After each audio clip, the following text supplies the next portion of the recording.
All right. So now we're saying that we figure that out. Now we still got to figure out an intro. How are we gonna do that? I don't know. That's what I hated with like when I first started this thing. The intros sucked. Yeah. Well, we It's really. always felt unnatural. It's just like, hi, welcome to. No, no, it's all gross. Yeah, that's fair. But we gotta at least tell them that we're Mishra's Workshop. You gotta at least say the name once. I feel like. I don't know. I'm Do new to we this. though? Do we Hi, this is though? Playing with Power. I'm Dylan. Oh, this is going And great. welcome to Play to Win. Yeah, welcome to Play to Win. Welcome to Scry Babies. Welcome to Scribe Babies. I'm Josh Lee Kwai. All right. I think I should start off with a welcome, or a hello, or a hey, or Heyo. or just mix them all together. Nah, just hit him with a yeah. Yeah. Yeah. I'm Sean. This is Misha's Workshop. This is my co-host, Ryan. All right, how about this? How about this? Ready? All right. Hey, welcome to Mishra's Workshop, where we suck at intros. My name's Ryan. This is Sean. And that's our intro. We're talking about power levels this week. So, we're just going to get into it like that. And mostly we're just going to be talking about how to act. Great start. We are terrible at intros. We are terrible at intros. So with that, we're going to be talking about how we describe the power level of our decks without numbers. I know a lot of people usually, when they try to power level their deck or give it a level to describe it to someone else who doesn't know it, everyone's heard of the 1 to 10 scale. And I am here to tell you that is terrible. That is a terrible way to judge it because I think we all know it's terrible. Even the people who use it know it's terrible. It's just not good. Everyone has their own. It's all 7. opinionated. Yeah, it's all opinionated. Everything's a 7. Everyone has. Yeah, every deck is a 7. Everyone knows the meme. And what's your 7 might be my 9. What's my 7 might be your 5. And everyone has just very different scales. So what we want to talk about is what we believe is a much more accurate way to describe decks without the numbers. And as we talk about these, we'll give some examples of decks that kind of fit each power level, and we'll even compare them to the number that they would normally fall on in that 1 to 10 power scale, just to give you an idea of what we're talking about. But, going forward, try to think of decks more like this without the numbers, because it's just going to ruin you in the long run, trying to figure out what your scale is matched up to someone else's. Yeah, like it was a nice attempt back in 2018, 2019 when Commander started to get really popular and everyone was kind of like just throwing whatever they wanted in, and it was just the Wild West back then. But now it's gotten to a point where we got Mox Field. Back then it was just tapped out. Now we got tapped out, Mox Field, Architect, people, stronger cards in general. So there's certain aspects to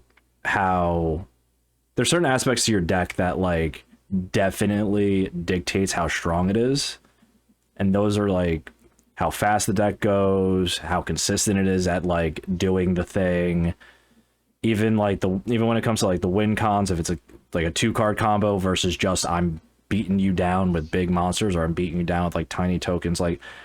There are definitely certain aspects to decks that help out with being able to explain how strong a deck is versus just blurting out an arbitrary number.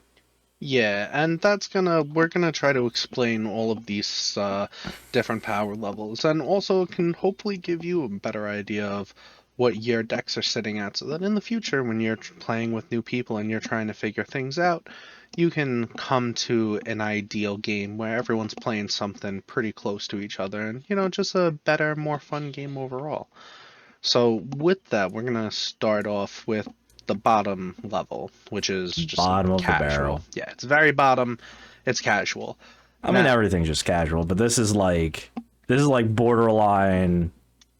Just from like slapping just 100 cards of a certain of like some color combination together with basic lands up to like I think like the cap to where we're just gonna call it jank at this point. The cap of like where jank is like a precon to like maybe a $50 to like $100 upgraded precon. $100 might be pushing it to like an actual kind of like deck with an idea, I guess.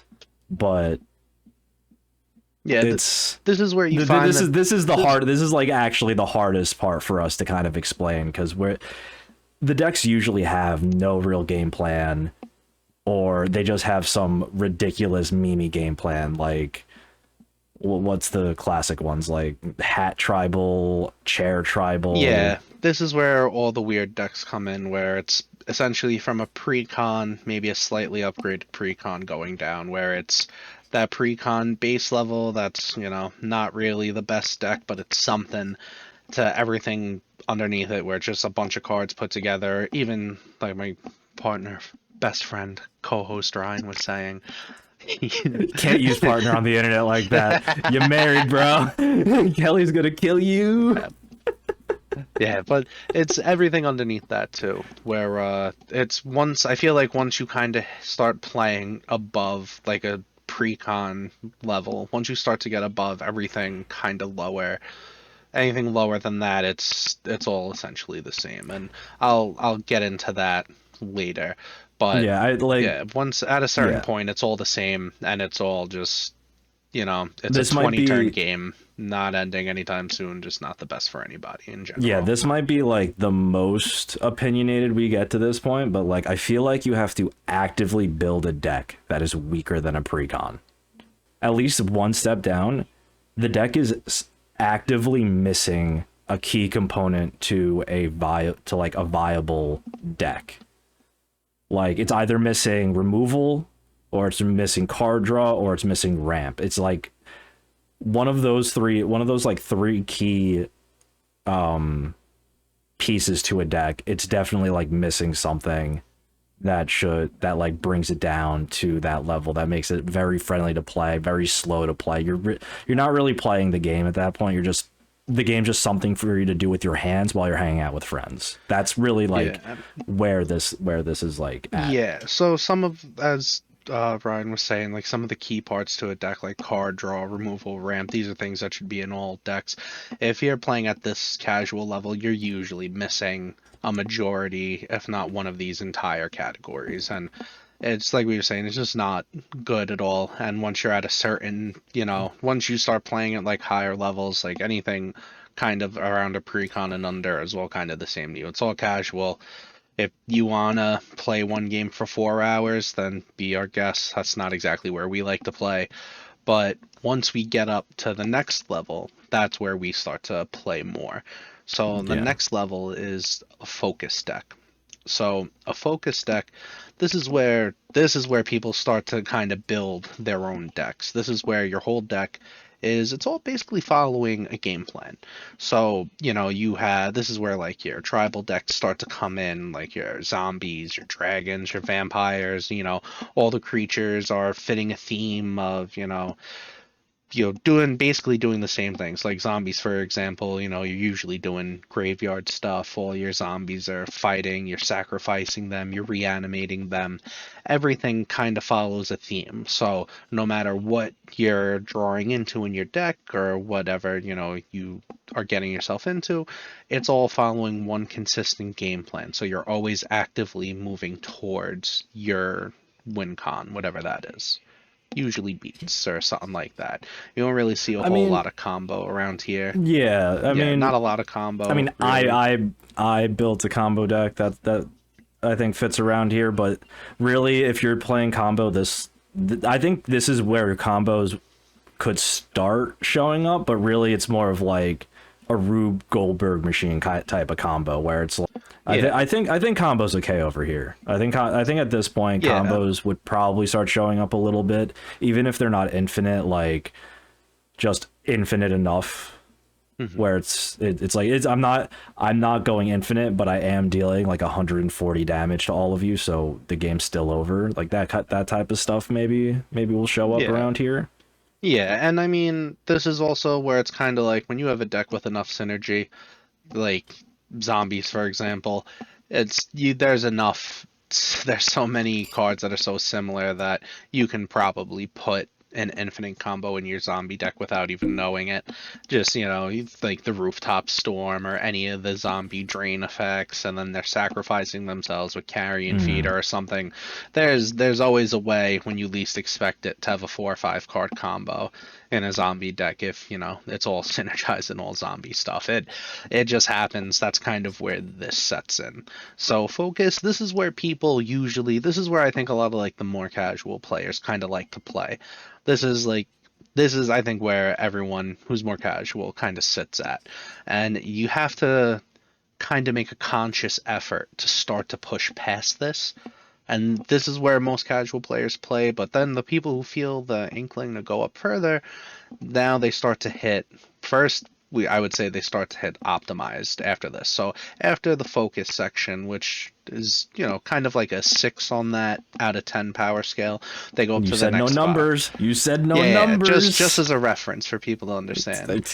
Your reference After is wrong, but we'll get into that later. yeah, then it goes after focus goes But into optimized, and I want so really quick talking about like even just specific cards. Like this is kind of the baseline of like people who have been playing Magic for a while and understand the game. This is kind of where if they don't want to push a deck, this is kind of where they're sitting. So like you're not really you probably aren't gonna want to see or try like even appreciate seeing like free spells or zero costing like rocks and stuff like those type of things, or even just like tutors at this point. Like they're kind of, you could argue like some tutors maybe like this low would be yeah, okay, but again like that's kind of what we're going to get into about pushing to optimize, is like that's kind of where you're pushing the speed, you're pushing the consistency of the deck, you're starting to cut your pet cards. Like I know I'm running Namada in my Slimefoot deck and he's awful. That card sucks, but I've had him since I had him since childhood. I traded him and I regret it now, but that happens. yeah. Yeah, but the optimized is this is I would say where people who play, especially people who play like other formats, I would say who you play something like modern or uh what's the other one? Not modern. Even just Or yeah, stand like at even this point standard too. standard pioneer arenas like we could actually probably do an episode on arena just being a trash can of a how long have we been doing 20 minutes, a trash can of a fucking game. Yeah. But like we could do a whole little thing about that, but arena's definitely we could at least agree like arena's brought up the general power of, or the general like understanding of like people who actually play this game. It's not like how we were as kids where we were just getting bamboozled by someone just not understanding the rules and agreeing and just being like, okay, well, you taught me the game, so obviously you know better. It's like having that computer assistance Yeah, like being able really to helped people understand like certain aspects of the game that like yeah, like we're a little harder yeah, like back in the visually day. seeing the stack. Yeah, visually seeing the stack, I think definitely helps out with all that. Mm, And being able to see, hmm each interaction point of, people's effects and triggered abilities and stuff. It definitely increases people's understanding of the game, which I mean that's awesome. It's great that it's teaching you and helping you. So with these people who are a little more understanding of the game, this is where they kind of come in with the optimized game plan where you have your commander, you have some solid cards in it, and you're moving along more than the focus decks. So your focus decks, they're kind of taking a while to get to your game plan, but the optimized decks, you're following your game plan, but you're getting there very consistently and a lot faster. This is kind of like going from a 9, 10 turn deck to like a 7, 8 turn deck. Like Yeah, it's like you it's probably, pulling it faster. I would even push it to like maybe like you would absolutely be like your game plan probably, unless you're actively like a slow control deck, your game plan would generally start really ramping up around turn 5. And really, yeah, around like turn 6 or 7 maybe, like the game is really close to ending. And like this is where like players who understand why fetch lands are so good, or why tutors are considered like so important to certain game strategies and like card draw and all this stuff, like you're starting to understand why. This is where like you're starting to really pinpoint as to like what good ramp, good card draw, kind of like the good fundamentals of like a deck look like. Yeah. This is kind of where people will start dabbling into like the free spells here and there, and like the mana crypts. Maybe not the moxes. I think that's something like you and I disagree on. Yeah, Maybe a little bit, maybe but not like here. Yeah, optimize is a little weird. I think you could play around a little bit with some cards depending on how bad your game plan is and what you're trying to push, but that's something different. But I think mana crypts are kind of at this point. I mean, yeah, they're always going to need a reprint, but I think at this point, a decent amount of people have gotten them. Like they're available a lot more than they used to be. There's not so much of a It's still like a $200 card. It needs a reprint like every like 2-3 years or something. But I think like mana crypts are okay. Maybe like a deflecting swat or like a deadly rollick.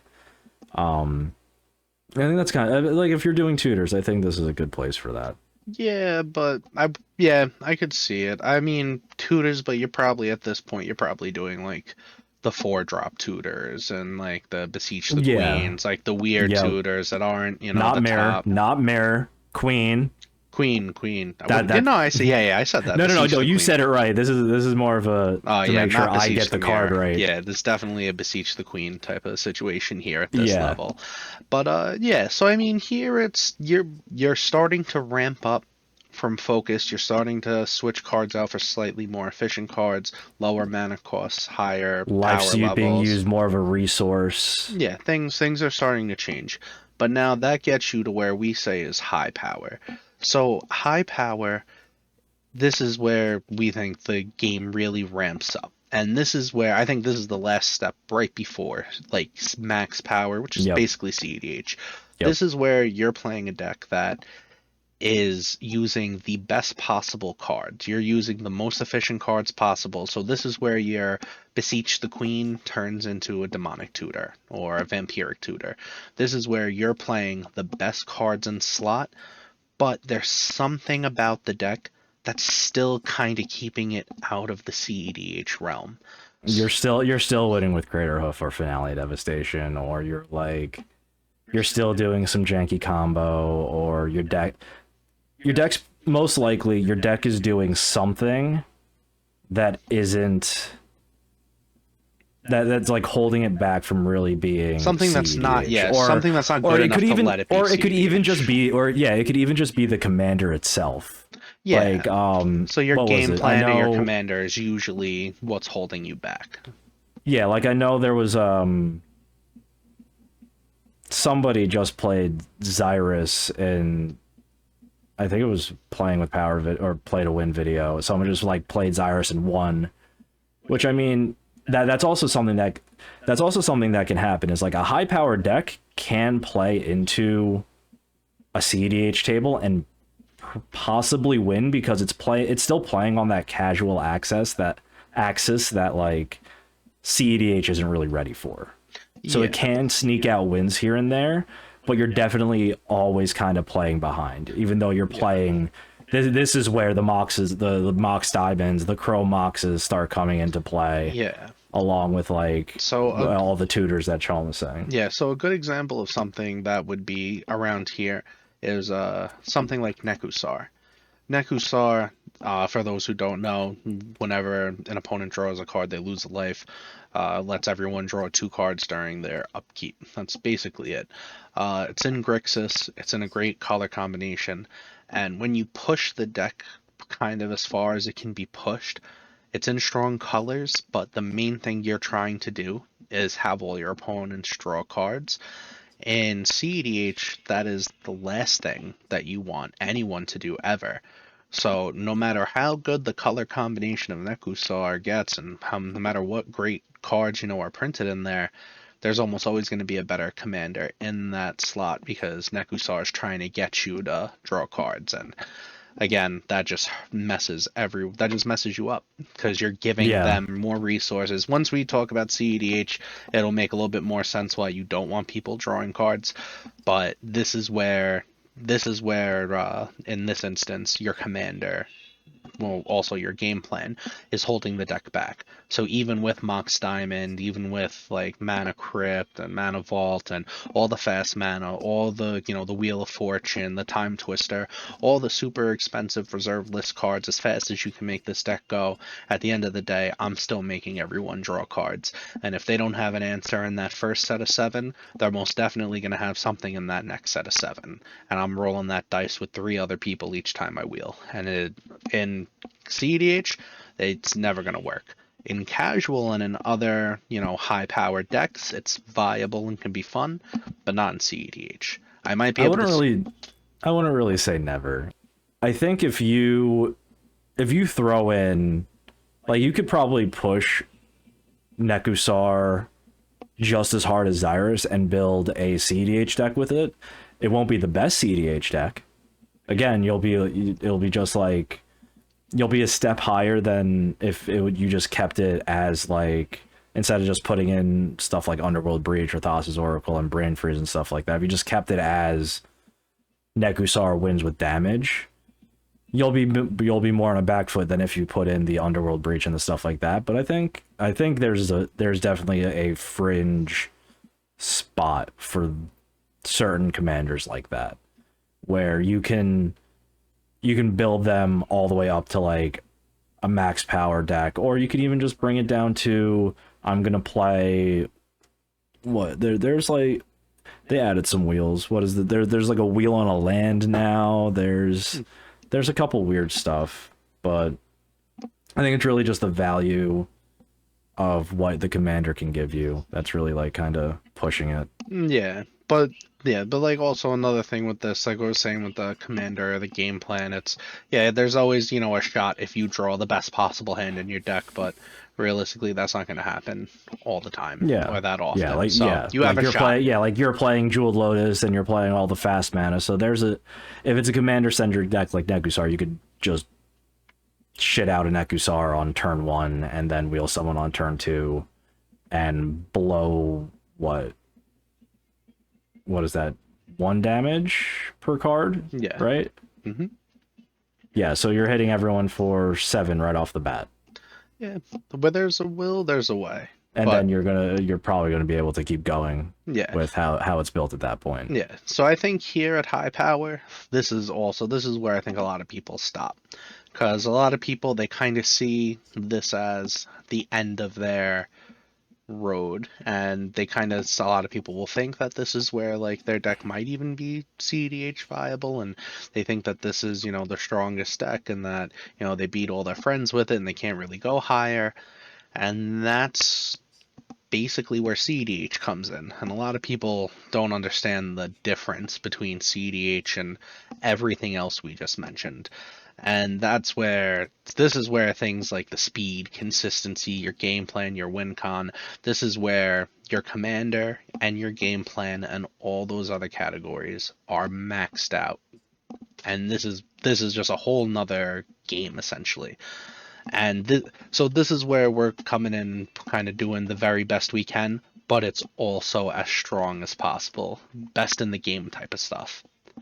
So Yeah. yeah, like this is where like I mean, it used to be Thrasios Timna, but now it's Timna Crom, Kinnan. Now it's Now Nadu. it's Nadu, apparently. I just saw gameplay of that dude. Oh my god. Yeah, So dumb. I just don't get it because it's the same. I don't understand why it's such a problem because it's the same thing as every other commander centric deck. Just kill it. It's As new. It's new. yeah, It's Magda, it's Winota, it's Tyam. It's just new. yeah, And then people are gonna figure it out. People haven't figured out Tyam, but people are gonna figure out Nadu. They're gonna understand kill it. exactly. Yeah, kill Kill it it on site. on site. Kill it. Because everything else about the deck matter like needs Nadu out. Yeah. And it's just nutty. Yeah, it doesn't. It's just such a nutty thing when Yeah, it gets going. it doesn't matter if they play a creature that can tap to untap itself when if you just kill Nadu and it doesn't get to, activate its ability at all. Yeah, All I those think other that cards, it's not a good deck without its commander. That's yeah, the and thing with it. I think the lack of instant speed in that deck is also big. Like the key, like there are those useless kind of instants that are just like pay 1 mana, target everything on your field. Yeah. But for the most part, the two artifacts that everyone's talking about, the Lightning Greaves and Shunko, like it's all sorcery speed. Yeah. So it's going on its turn. And CDH has gotten to a point where I think this is actually now the best part about like the separation between high power and CDH is that CDH can win an instant speed. Instant seed, but also just explosiveness. It can happen at any point in time, usually with just one card in the deck that just gets them there. And that's just how it is in CDH. You don't really need a lot of setup. It's you draw one card and it's all right, well, I'm gonna play 7 cards right after this from this one card and chain myself into a win. And if no one has any Yeah. responses, I win that game. And that's the kind of power that's in CDH that really isn't in high power or any of the other categories. This is why CDH needs so much Or removal even and so much or even you consistency. just get the nuts hand and Thassa's Oracle Demonic Consultation in your hand. And with all the mana that you ever needed, you could do it with Mox Diamond, a land, and like Lotus Petal.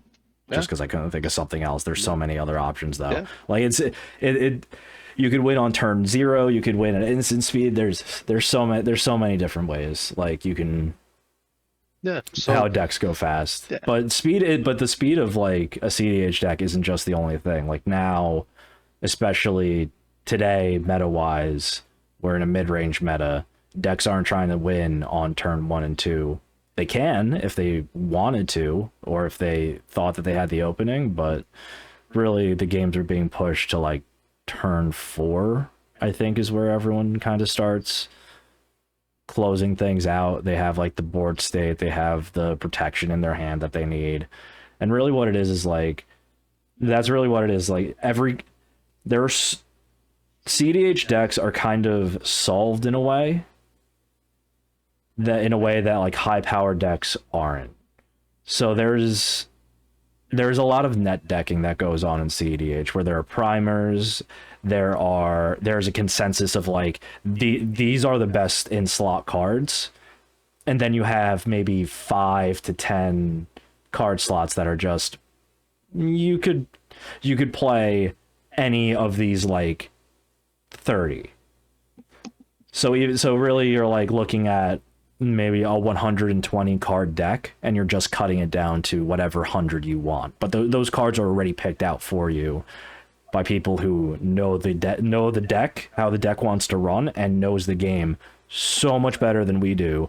Yeah. So much better than you do. We got to humble ourselves a little bit here. Yeah. We're not smart. Yeah, I think this is kind of where We're on like, the other side hard of the bell line is. curve. Yeah. We're leaning on the other side of the bell Yeah, curve. Like the people this is who the build hard line. CDH decks from scratch Another kind of person. Yeah, Just even if they're you're just different. gonna throw in, yeah, like you always hear like even Blue Farm where it's just the best colors and the best cards in those colors and what that.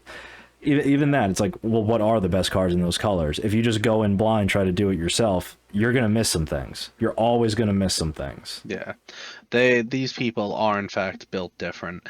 They just I don't know how they do it, how they see these lines, They especially collaborate with each other. yeah, but even like the These other primers weird have like decks, 4 and 5 people working on the same primer together, but and they're even all just as smart as like they're all smart. They're all like highly. Each one of them are like the people we're trying to talk about right now who understand this game on a completely different level. yeah. So this is where you can't really get to by yourself. Once you're trying to go from high power to cEDH, this is where you usually need to like go online, look up cEDH content, look up deck lists, look up primers, and read 50-page explanations of how every single Goldfish, goldfish. Yeah, practice. this is where every single card in the deck runs into 50 different lines of the deck, and you draw one card, and then you have 7 different options to go from there to win with that one card. This is where the game gets extremely complicated, and this is where only I'd say the most dedicated players really get to this stage where usually sometimes it's someone saw something cool and they were like, damn, I want to do that. And now you're starting to get into cEDH. Or there's the other age old example of you went to a casual game and someone hit you with a cEDH deck and won in 2 turns, and now you're scarred forever and you need to figure out how to get up there yourself so that you can get revenge. Which, you know, it's usually one of those two. Either you're scarred or you saw someone else play cEDH and you thought it was awesome, you wanted to give it a try. That's usually how it goes. But a couple of things with cEDH. I mean, that's how you got into it. I mean, yeah, I was in the same pod that for story time of we got shitted on by a Brea deck with someone who was just learning their deck too. So it was just a full on pub stomp. That's what got I think that's what got you started, but for me, it was just constantly chasing for just a deck that worked. Just a deck that was like consistent with what I wanted it to do. And it just Yeah. it just kept pushing. going to a point where it's like, okay, now I found them. Now I did age ourselves too. Now I found the Lab Maniacs, and like I was starting to look up, like, oh, this Gitrog deck makes absolutely no sense. I wonder how it works. Sat down for a 90-minute video, understood nothing. Yeah. Still never understood that deck until maybe a couple months ago. Yeah. And so even from even from all that, a big thing with cEDH is something that's different about cEDH than the rest of the format is a lot of it is there's first off there's a big mindset difference. And the best way that we can kind of explain that is if you've ever seen the old Men in Black movie. Second Lieutenant Jake Jensen, West Point, graduate with honors. We're here because you're looking for the best of the best of the best, sir.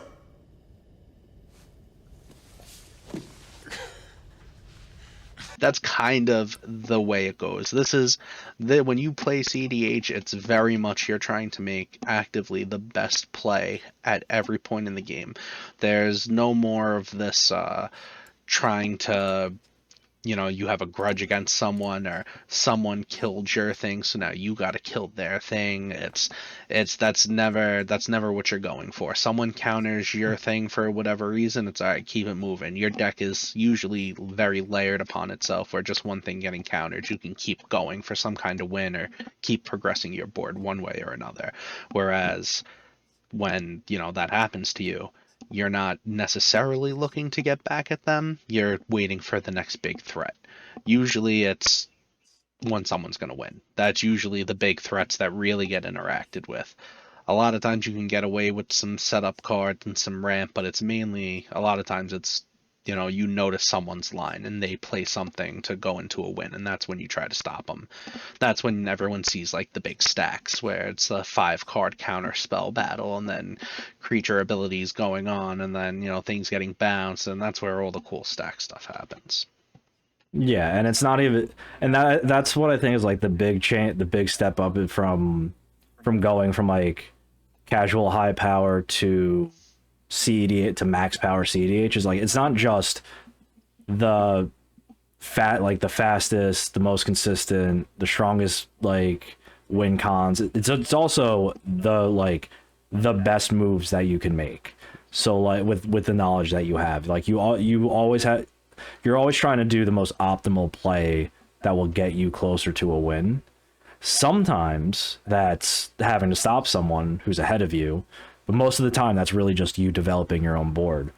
And I think, like, it's weird to say, but I think like CDH has slowly gotten, or there was at least a moment where CDH got very uninteractive and everyone was just trying to turbo out wins, and then it's slowly and then it's like recently it's slowly started to go back into like a mid-range type of thing, Yeah. where now, well, I mean, even now everyone's like just playing a slower value type of game plan, but I feel like it's not also like right to say it's a less interactive game. You're just holding up your interaction for when it matters most. Yeah. So you're going to see a lot of like dork commander pass type of turns, or like little value pieces here and there of just like progressing your board slightly.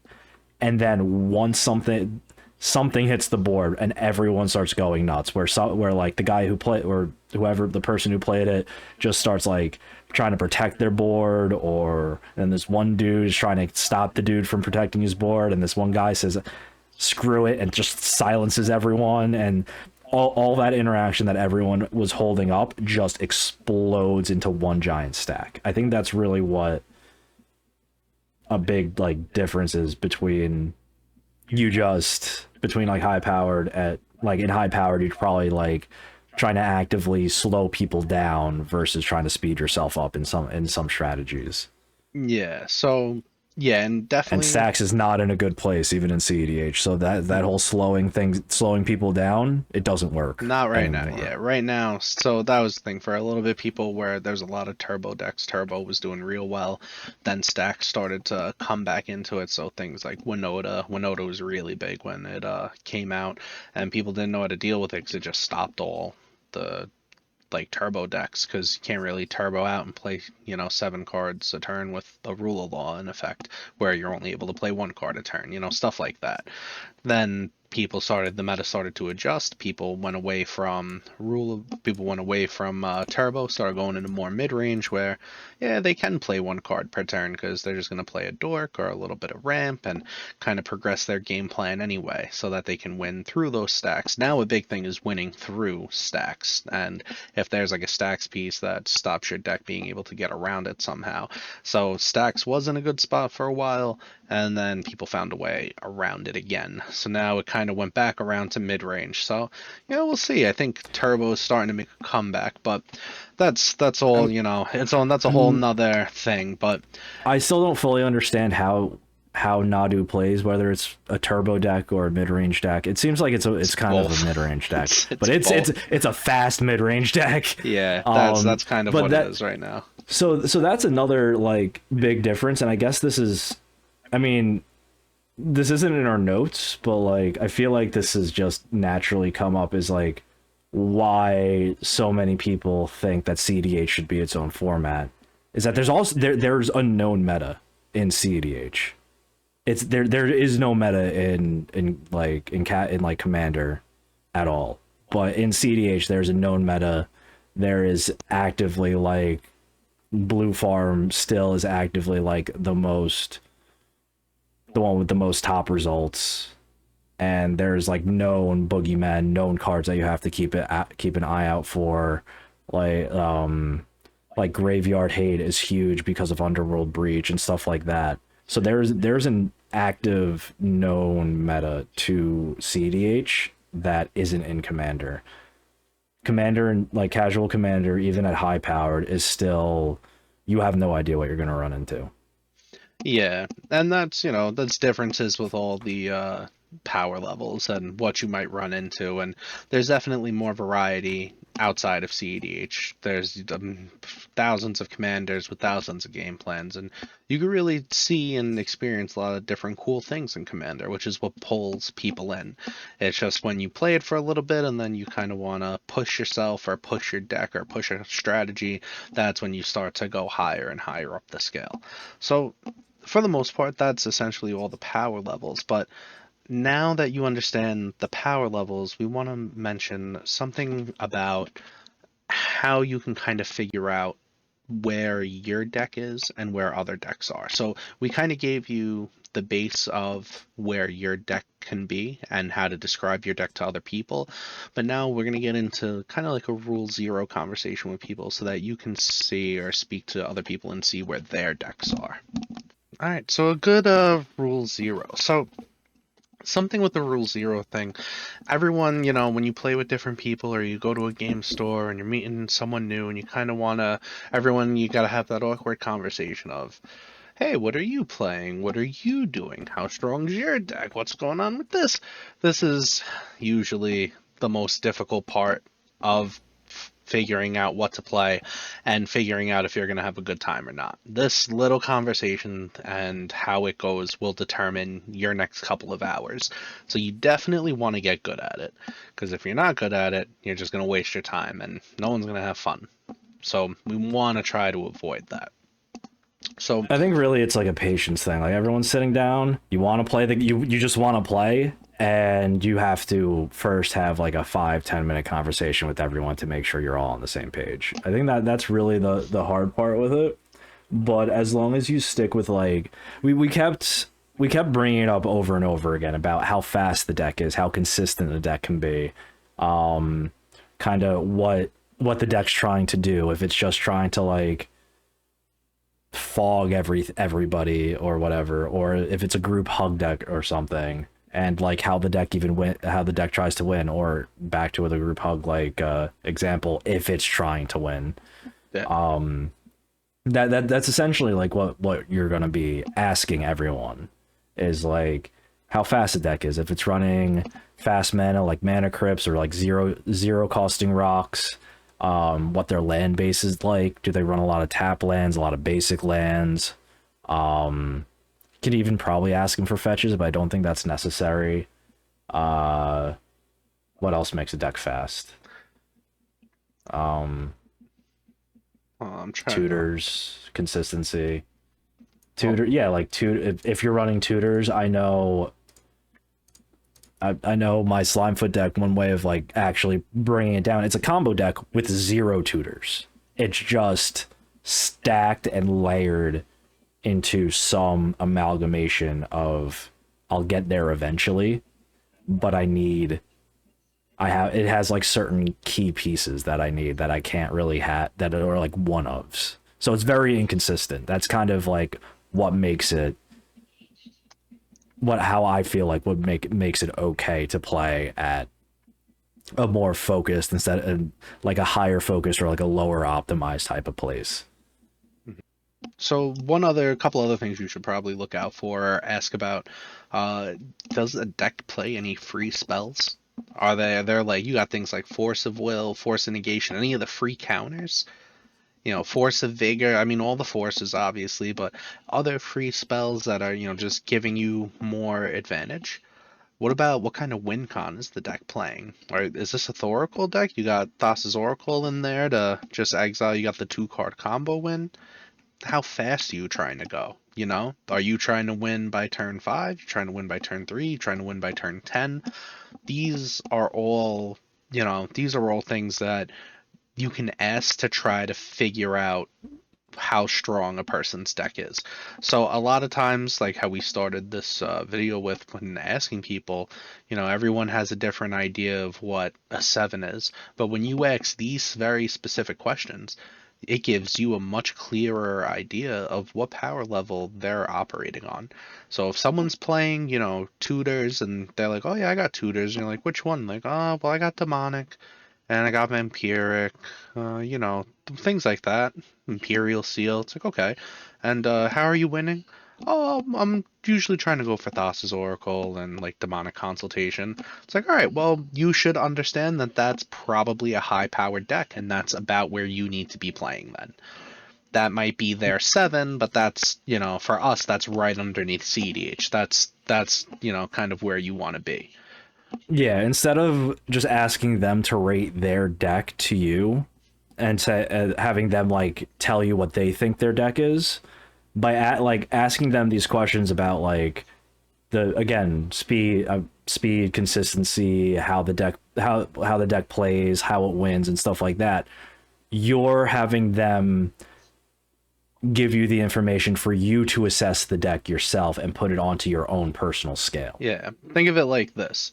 If everybody has their own scale that they judge their deck on, the only consistent, like most, what is it, least common denominator in all these situations, all these conversations, all these decks, is that your scale is the same each time.